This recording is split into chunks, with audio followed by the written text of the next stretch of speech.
let's say a school in Arkansas would like to know what's going on in California, they could go to the website, let's say, and get your your newsletter or sign up for the newsletter and subscribe to it. So for our viewers, it would be circleofriends.org, which I think we've thrown up at the bottom of the screen for you all to see. And that website has fantastic information about how you can contact Barbara, you can contact a district about getting involved with this program. You can see the new, anything in the press, any new information would be up on that website, including their annual gala, which is coming up in April, and we'll talk about that in a little bit. But Barbara, back to kind of what we were talking about the newsletters. Do you find, is this a once a month thing that you're doing? No. Okay, how often? Quarterly. Quarterly. Okay, so quarterly newsletter. If there are difficulties in getting a program like this off the ground or implemented into a school in a successful, meaningful way, what do you think those difficulties have been so far? I think there's a lot of parents who want this program to come in. It always goes back to budget that districts have challenges with. But I have to say that the best way really is for parents to speak to special education directors, speak to the principals at the school. They're the ones that really have the budgets. And they're the ones with the pockets, and they know where the funding sources are. So we know, I think one of the biggest sources that's happening is that from the federal and state level, that there are sources for inclusion programs, sources for anti-bullying programs. And one of the things that I think is most powerful about Circle of Friends is that we're not a program that comes in and then goes out. And there are many wonderful programs out there that address bullying and does that.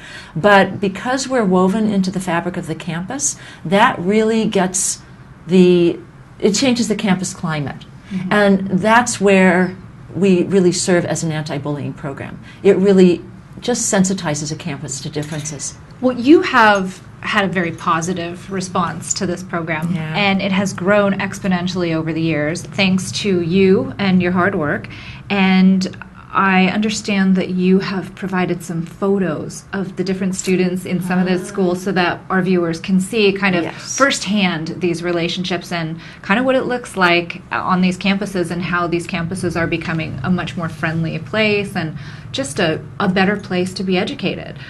So let's put some up on the screen if we can. We'll walk you through it if you could let us know. Looks like two kids having a whole lot of fun to me. Yeah, they were at a bowling alley and they were just playing around. Is that an event that's like a sanctioned event where you go out and have some social fun in the community, or how does that work? What are some kind of of going back to the multi-layers? One of the things that we encourage is activities in the community, so that community members really see how effortlessly students with and without special needs interact. And they're just amazed by it because in our society, typically we kind of we used to walk around and see someone with special needs, whether they're in a wheelchair, whether their behaviors are different, whatever, and maybe turn the other way and not look. And what happens in this situation when we're in the community is the community members are actually seeing kids just interacting like that, having a good time. Well, let's go to the next one. We see now that there are bowling activities. This almost looks like an on-campus, maybe a party or a gathering that was done. I think they just got together at lunch to say, take a picture of us. And that's a mix of our neurotypical and also some students who have special needs. Yes. Is that right? Okay.